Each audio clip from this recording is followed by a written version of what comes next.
Hey guys, thanks so much for checking out my show. I really appreciate it. Thank you so much for supporting me and my channel and for following along with all the stories that I cover. Today is day 52 in the search for Nancy Guthrie. Today is Tuesday. I'm still back home in Florida. This is actually our News Nation bureau, our little bureau down here in Florida, although I'm never really here. You guys know I'm always on the road. But it's been nice to be home for it's been about a week and a half now since I got back from Arizona, just to kind of see my family, catch up on things at home. I do have a couple of things that I'm working on, and I think I'm going to be going back to Arizona soon, and I'll have more on that for you guys, because I just been working the story every single day, trying to follow up on some new leads and tips and information that I've been getting. So I'll keep you guys posted on that. In this episode, though, I'm going to be talking about the Pima County Sheriff, Chris Nanos.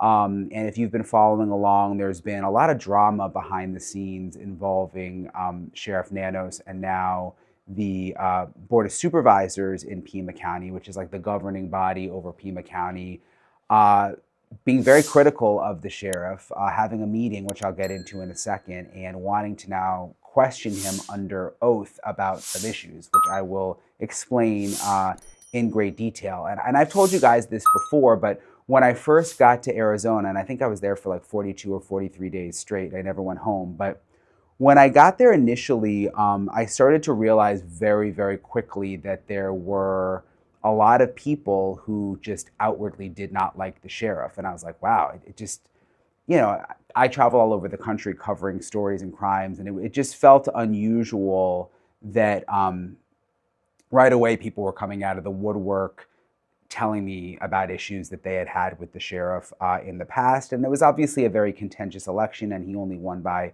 400 and something votes. And, I take a lot of that stuff with a grain of salt because politics does get involved, and he's an elected sheriff. So I kind of went into it thinking, maybe this is just politics. But the longer I was there, I realized that a lot of people had real concerns with the sheriff, and they had for a long time. And some of this stuff was now just kind of bubbling into the national spotlight because of the Nancy Guthrie investigation. And I want to be fair to the sheriff. I mean, I've never, it's not my job to call out the sheriff and say what I think about him. But I do think it's my job to talk to people who have these concerns, hear what they are, hear what they have to say about the Nancy Guthrie investigation, and then also try to talk to the sheriff. I had on the sheriff's former chief deputy, longtime friend. He was the sheriff's boss for decades. He was on my episode yesterday if you want to check it out. And had a lot of concerns that he shared. And I've tried to get the sheriff's response to some of these things. But it's difficult. He gave me an interview early on in the investigation, expressed some frustrations with me and my reporting and News Nation just because we had highlighted some of these concerns. And I've had a hard time getting an interview with him since. He has done, he's done interviews with NBC News. He seems to do interviews with some of the local stations. But, I guess the point I'm trying to make is I do want to be fair to Sheriff Nanos. And some of you haven't liked that I've said this, but I've said before, just my take on him with the Nancy Guthrie case in particular. Maybe he did make some mistakes, but I think overall his intentions are good, at least with that investigation. I mean, I think he genuinely wants to solve it and feels terrible for the Guthrie family. But there have been hiccups along the way. And again, I'm going to get into that in this episode. First of all, and we've talked about this, the decision that was made to take down the crime scene very early on, which is kind of interesting because at a press conference, he said that, maybe he regretted that decision or could have done some things differently. But now he's basically, in any interviews that he's done, said he doesn't think he's made any mistakes and he wouldn't change anything. And he's happy with the way that him and his team have handled things. That's sort of been what he's been saying recently over the last week or so. So he's walked back some of the comments that he made early on about regretting. I remember he said something about regretting maybe taking the crime scene down too soon, but now he's kind of just taking the stance that they haven't done really anything wrong and that he doesn't regret anything. But what's interesting is there's this effort now to recall him where they're gathering signatures. They have to gather more than 100,000 signatures. And it has nothing to do with the Nancy Guthrie investigation.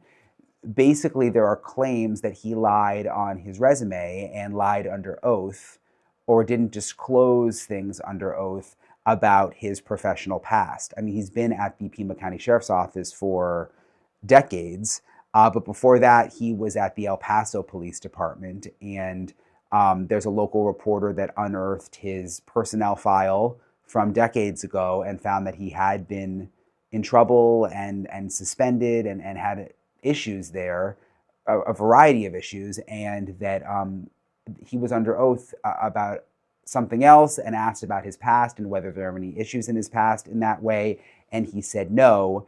And that is the basis now for this recall, saying that he lied under oath and that he did not disclose these issues in his past when he first got his job at the Pima County Sheriff's Office. So there's the recall that's ongoing, but this has also rose to the level of, it's gotten the attention of the Board of Supervisors, which again is the governing body over Pima County. And they talked about it at their meeting last night. That would have been Monday night. And Tuesday night. I'm getting my days mixed up.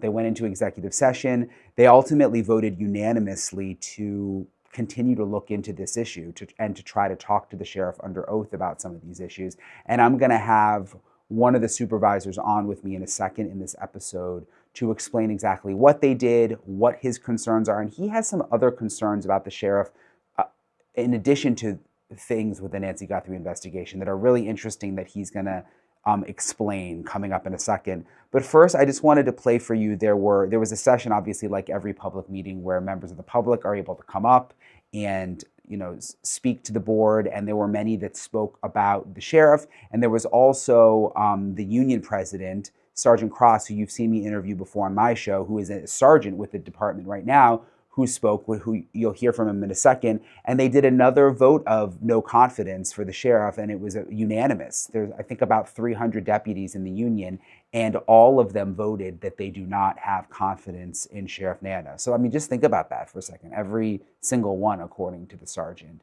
voted no confidence, which is quite a statement. And again, going back to politics and unions, I've covered stories where, unions many times aren't happy with the boss. They're upset with the pay. There's issues here and there. But this does feel different, the fact that all of them voted no confidence. And I mean, they're obviously trying to make a statement there. But I wanted you to listen to some of the people who were speaking during the public comment. My name is Laurie Moore.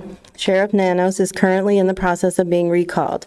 As a person helping to collect signatures, the mere mention of his name gets the clipboard snatched out of my hands, followed by, "Give me that, this guy has got to go."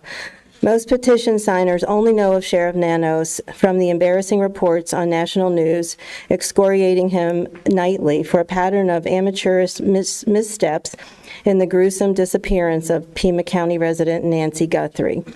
This does not bode well for the leading law enforcement officer in Pima County or the people who gave him that job. The sheriff's well-documented history with the El Paso Police Department should have never granted him employment in the Pima County correctional system, much less the climb to sheriff. The signs were there if anyone bothered to look.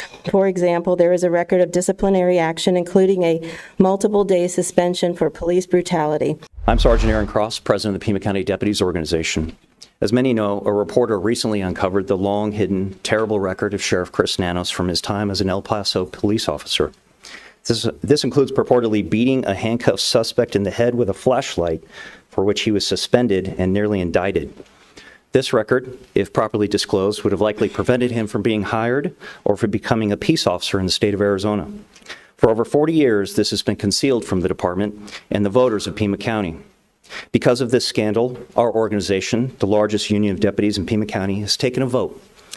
We asked our members a clear question: confidence in Sheriff Nanos to continue in office, or no confidence and a call for his resignation. The verdict was unanimous: no confidence. He has lost the faith of his deputies and the community. It's no secret secret the nation has eyes on Pima County. We have a sheriff who has numerous lawsuits, an FBI RICO investigation, deputy-on-deputy rape case, a pattern placing campaign opponents on leave. He has created a hostile work environment where in many cases officers or deputies question or disagree his actions or decisions. Retaliatory actions such as duty reassignment in most egregious circumstances, demotion are sure to follow. Chris Nanos is an international embarrassment at this point. Now, I know that you guys didn't hire him. We elected him, unfortunately. But long before the Nancy Guthrie investigation, this man lied about his record to get hired at the Pima County Sheriff's Department. Recently, he lied under oath.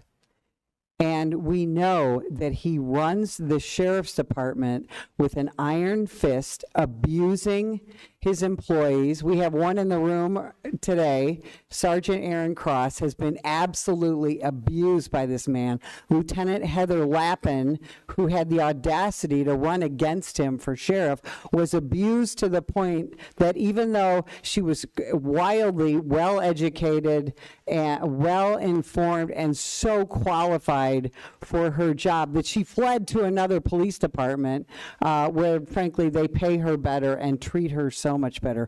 Women have been abused under this man. This county has been abused under this man. So you can hear some of their concerns there at this meeting. Much of what was discussed about the sheriff was in executive session, which is behind closed doors, so we don't know what the supervisors were saying.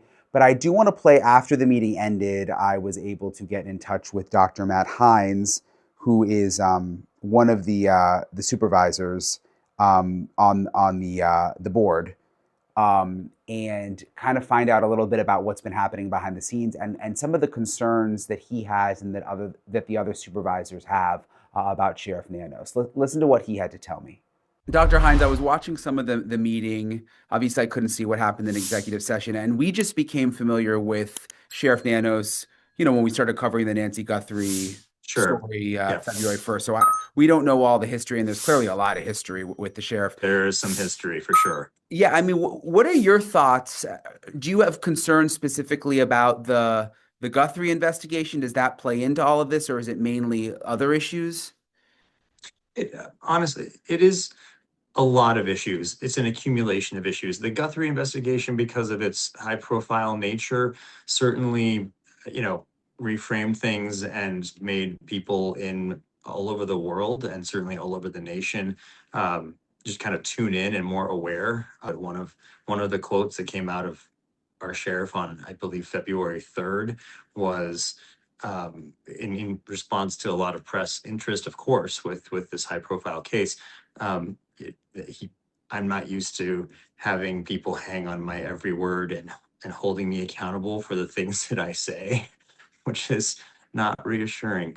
And very much, I think, representative of so much of his career in Southern Arizona in law enforcement, especially in light of the information we just received about how he came over here from El Paso 42 years ago and withheld his very troubling work history. He would not have been able, frankly, and one of the questions I hope, we'll see what the lawyers recommend, but certainly a question I would like to ask him is, okay, so somebody with 5 years work history in El Paso with 8 suspensions, 37 days total of suspensions, who came to your department today, what would you hire them for, if at all?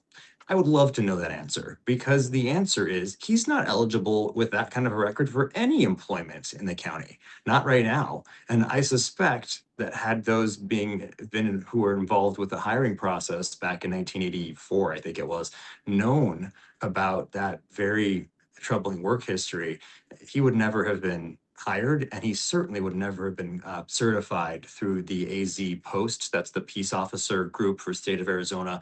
Every person in law enforcement has to be have AZ Post certification. Like I have to have, I have to be a licensed medical practitioner to see patients as a physician, and so on and so forth. So that's just what law enforcement have to do in the state of Arizona. Same thing with every other state.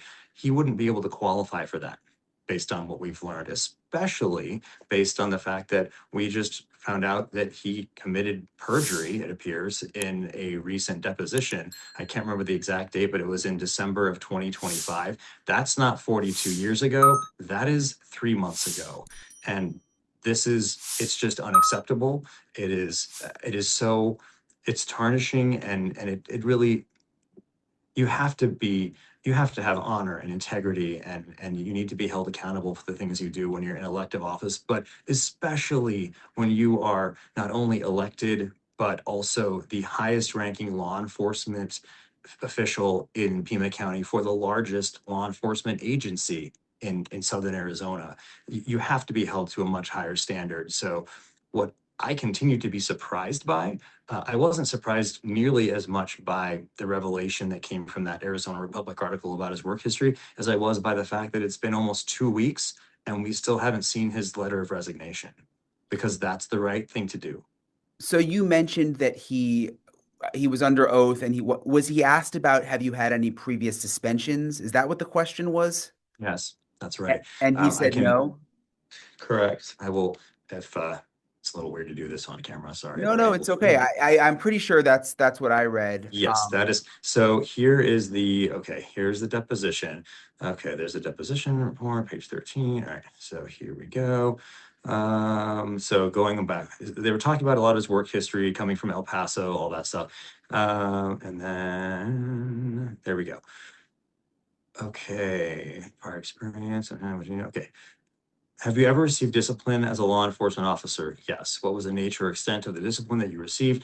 Primarily, it would have been like, I'm not a very good driver. Okay. So I have a lot of car accidents, and, a letter for this or a documented verbal for that. Did you ever receive a discipline that rose to the level of suspension? No. And That's from a deposition. he was suspended several times, right? Eight times. He was suspended 8 times, and some of them we don't even know what it was for. The meeting went very long. Executive session was 3.5 hours, so I truncated my public comments considerably, but I hit on kind of some of the highlights. But here we are. I had it ready to. I was going to read the entire disciplinary history, which is a little bit excessive, but because it's like 2+ pages. Yes. So some of it's like abusive language, tardy, shot fired. That was suspension 1 day. I wonder what that was about. Brutality. That's troubling. More shots fired. Oh, that was okay. Failure to report for duty 1 day. LWOP. Oh, leave without pay. Right. Off-duty conduct, threats, reprimand. Yeah, so it goes on, but violation of rules and regulations, suspension 10 days. Doesn't say exactly what that violation was. So a 10-day suspension. He had a 10-day suspension. He had multiple 1, 2, 3-day suspensions, usually for stuff like, and that whatever that the leave without pay one. I'm sorry, I'm looking down a little bit because I'm reading it. No, it's fine. So yeah, civil suit against city. What? Okay.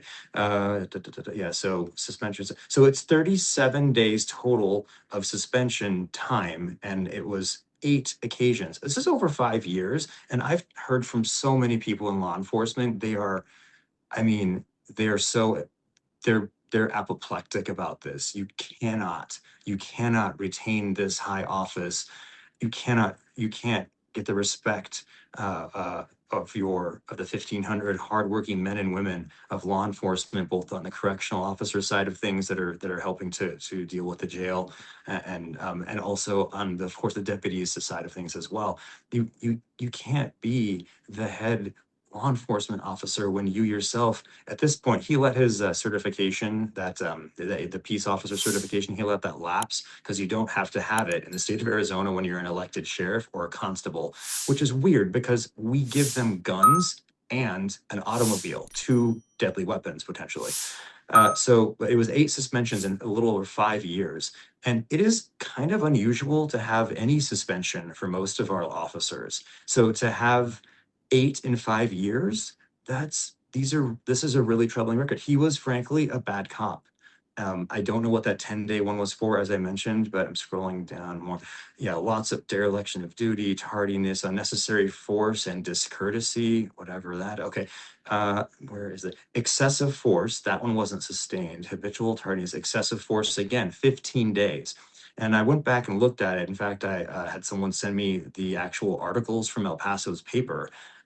That he used his flashlight to bludgeon a handcuffed suspect.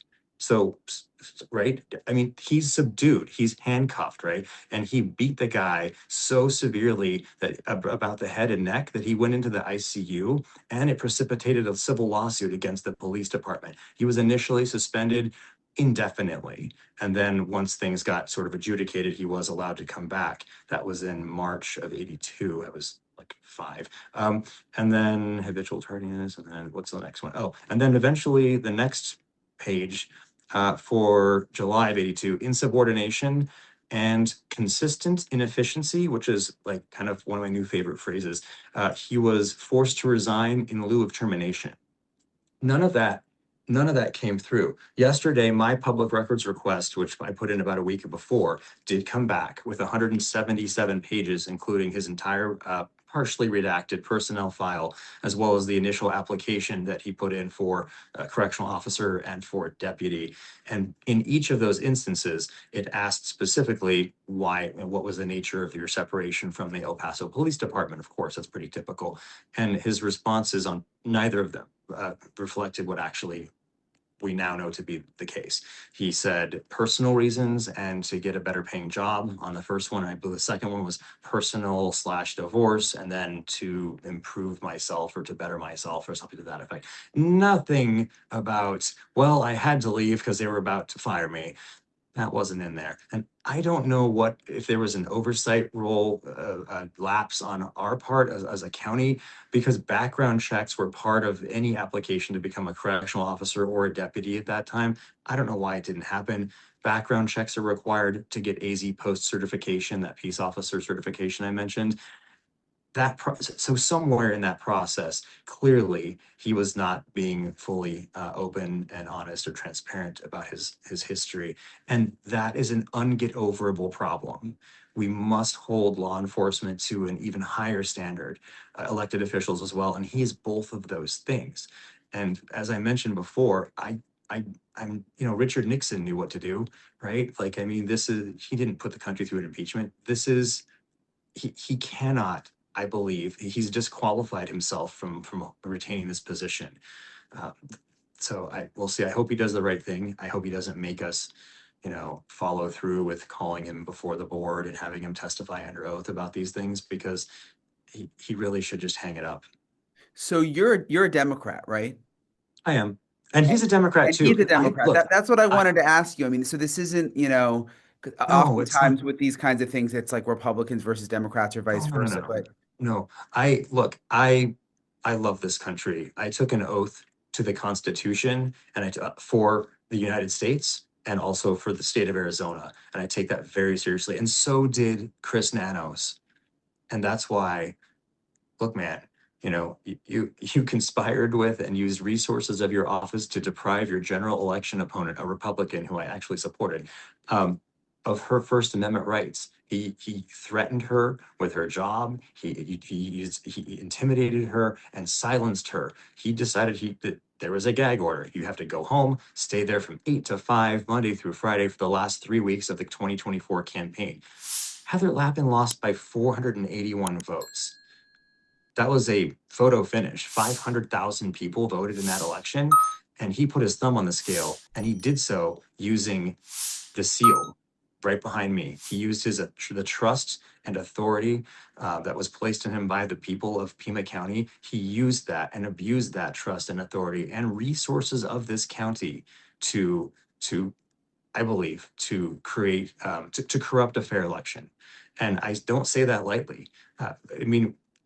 Because I personally heard, I will say I did come out and endorse his opponent, Heather Lappin, in that particular election. And when I did that, I got multiple Republican friends and independents who said, oh gosh, I already sent in my ballot. And, we don't like the current sheriff. We don't like Nanos, but we saw some stuff that came out in the news that she was doing all this stuff that the sheriff said she was doing. So we didn't feel comfortable bubbling in Heather Lappin either. Okay, you don't need that. And I heard from maybe half a dozen people or so about that. When you lose by 481 votes, that requires a recount. I mean, it's pretty easy to see that the voters did not have the truth, right? They didn't know about his withheld work history. They didn't know that he has been perpetrating a fraud upon the residents of Pima County for 42 years. That the first thing he did when he set foot in this county and was looking for work in Pima County was to mislead, misrepresent, and frankly, to just lie about his work history. And that is significant. Do you think, I mean, you mentioned he should do the right thing in your words. He Do should. you think that he would actually resign? Just because based on, I don't know him well at all. I never knew who he was before Nancy Guthrie, but just my experiences with him, he doesn't strike me with as having that kind of a personality. He's a very proud and stubborn man. And you're right. I don't know that he will do this. I just know that, um, you know, I'm hearing from people every day. I don't have it with me, but I even got a kind of a funny postcard about it. It's not funny at all, actually, excuse me. But I mean, that's a different way of communicating. Usually I don't get postcards asking me to do things. In this case, get rid of the sheriff. But email every day, according to my staff, phone calls, voicemails coming in saying, what the heck is going on and why isn't the board doing something? We have very limited authority. We're not the Congress. George Santos, that famous situation, the Congress actually was able to expel him.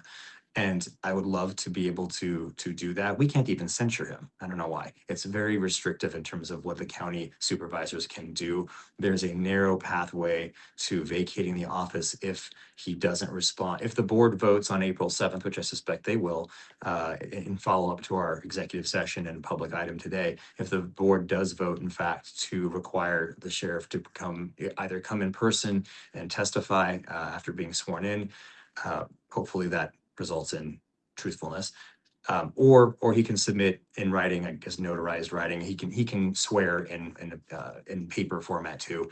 If I were his lawyer, I would probably do that one. But if he chooses not to respond to one of our questions about some of the duties of his office, then there is a provision in statute, territorial era statute, that would allow us to vacate the office after 10 days of lack of responsiveness. But it's a very So narrow when you say pathway. vacate the office, as the board, could you throw him out as sheriff? Is that what you mean? In that specific scenario, yes, he would either need to refuse to be sworn to testify, or refuse to provide sworn written statement, or if he, for example, if I asked, or if the board asked, can you please tell us about the nature of how did you come to be employed, and can you explain why you appear to have provided false testimony while sworn in a deposition in December? His response to the media here has been, it's a long time ago, and do you want my high school diploma and my high school transcript while you're at it? And he's dismissive, and again, not really answering the questions. And I didn't lie. He was on the radio on Friday, Bill Buckmaster's show, explaining how he didn't misrepresent his history in any way, shape, or form. Really? Okay, guy. So I don't know. But if he probably, I would say this would be not following your legal advice. If he ignores his lawyer and decides to blow us off and not bother either coming in after 10 days due to that specific law, it's ARS 11-253 if you care, if that would allow us to vacate the seat after 10 days of him not responding to us. Or if he shows up and just says, I refuse to answer, or if he shows up and doesn't answer the question we ask, like he talks about his Corvette instead of responding to why he made, what he did with his work history misrepresentation, that would be like, it might go to a court, but pretty clearly that would not be complying with the statute. Yeah, and I was listening to you in the meeting. You mentioned a RICO investigation. You mentioned a There was high jail death rates.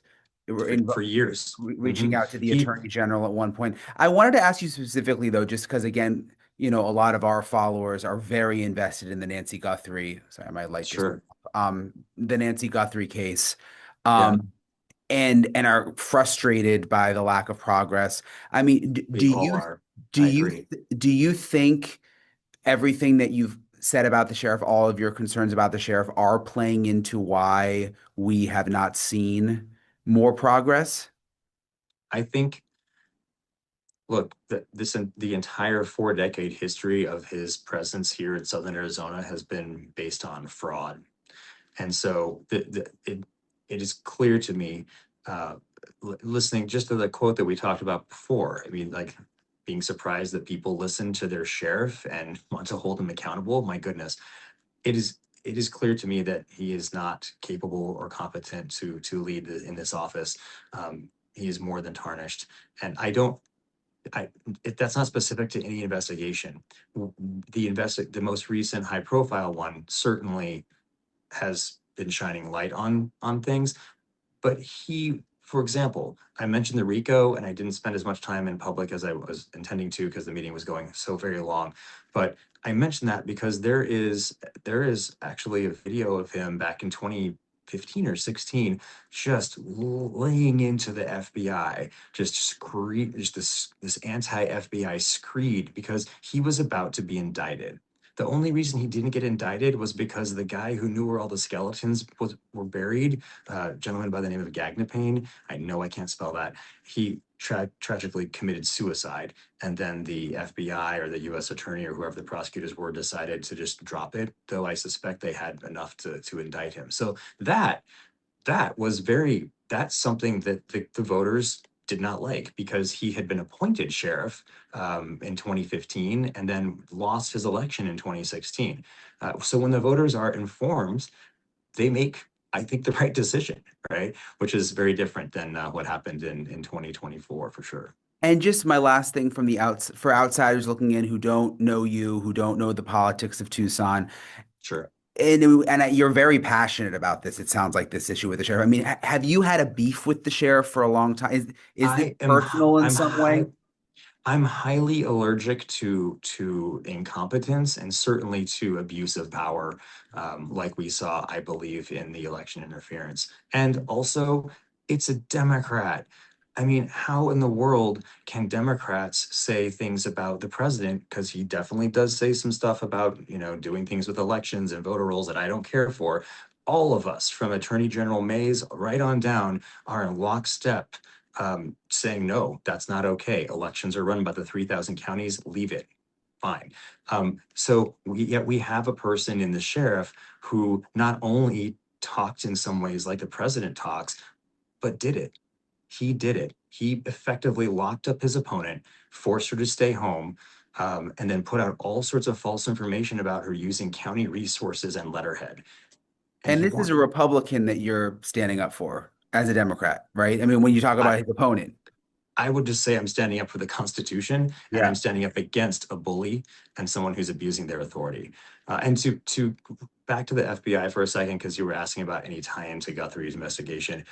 The reason I mentioned that RICO situation and his very volatile response and angry screed about the FBI, it's not surprising to me. That's informed me a little bit.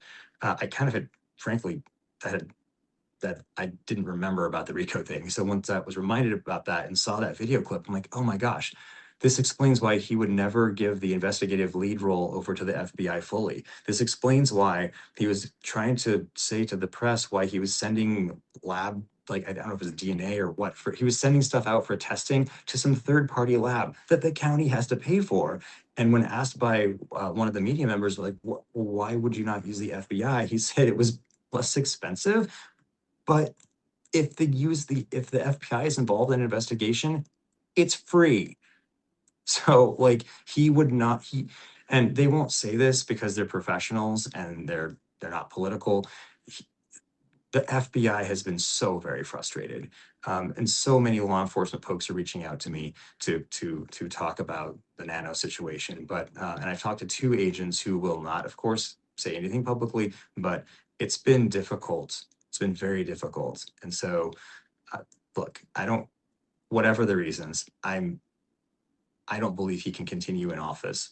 Are the FBI agents still I mean, because we heard that early on. We had sources early on saying that they weren't keeping the FBI in the loop and there was a lot of frustrations.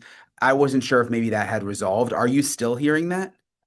Uh, that is, and maybe some of that is retrospective just from like February, and now we're approaching the end of March. Also, at this point, it's not the same level or intensity of investigation, Right. tragically. So we're at a different stage, as you know. So no, I haven't heard anything in the last few weeks about that. That was in the middle to end of February. Okay. Well, I appreciate your time, Dr. Hines. I know you My had a long pleasure. day, so thank you for doing this. I appreciate Dr. Hines for taking the time to talk with me. I will see how all of this plays out. Don't forget, Sheriff Nanos is elected. I mean, elected by the people. It's an elected position, so it's not you can't just throw people out who have elected positions. I mean, if he was a police chief or someone appointed by the board of supervisors or by the local government, then they can vote and they can fire people. But obviously, when you are an elected official, that is just not how it works in America. So there are processes that have to happen, like what we're seeing happen with the supervisors, the board, and also this effort to recall the sheriff, which means that there would be likely a special election where people would then get to vote and decide how they want to move forward. Of course, there's also the option that the sheriff could retire and just be like, I don't want to deal with all this stuff. But my take on that, just from what I do know about the sheriff, is he doesn't strike me as the kind of person who would just sort of give in and retire just because of all of this pressure. And back to the Nancy Guthrie investigation, we really don't know what's happening behind the scenes. Um, I've got some pretty good sources. I don't get the indication that there's a ton of movement behind the scenes in terms of a suspect or a really, really good lead. I do know that there's a lot of movement just in general, that it is a very active investigation, that they're working hard every day, that there are new leads coming in, that they're following up on, that they're pounding the pavement, that they're back in the neighborhood. So I don't think it's a cold case. But what I'm getting at is that I don't think it's about to be solved from what I can tell and know. But again, I go back to Brian Koberger. There was a lot happening behind the scenes that we didn't know about there. And I was critical of the police, and a lot of us were critical of the police during that time. And then we found out later, wow, they were really making progress behind the scenes. So we're just going to have to wait and see here. I know the FBI is heavily involved too when it comes to the Nancy Guthrie investigation. There's a task force. So it's not just the sheriff handling this. But he is technically in charge, which he made clear in that radio interview that I heard with, he did a local radio interview. That was a couple of days ago. I did an episode on that. He's also kind of saying, well, look, I'm the sheriff, but I'm not actually in charge of the investigation. I don't do the day to day, but he technically is, he's in charge. He's the sheriff, he's the top guy. So we'll see how all of these issues play out. I'll keep you posted with any developments on the case. And everything else that I'm working on. And I, again, appreciate you guys for watching, appreciate you guys for subscribing, sticking with me through all these ups and downs of the case. I just hope, like I say this a lot of times, but I hope there's a resolution soon. I think of the Guthrie family. I think of everything that they're going through. I think about what an amazing woman Nancy Guthrie is, some of these stories that we've heard about her and the old videos that we've seen of her. And it just breaks my heart. So I hope, beyond all the drama with the sheriff and the politics and all that craziness, I hope there's a resolution for the family. So I'll keep you guys posted. Thanks again for watching and subscribing, and I'll talk to you guys.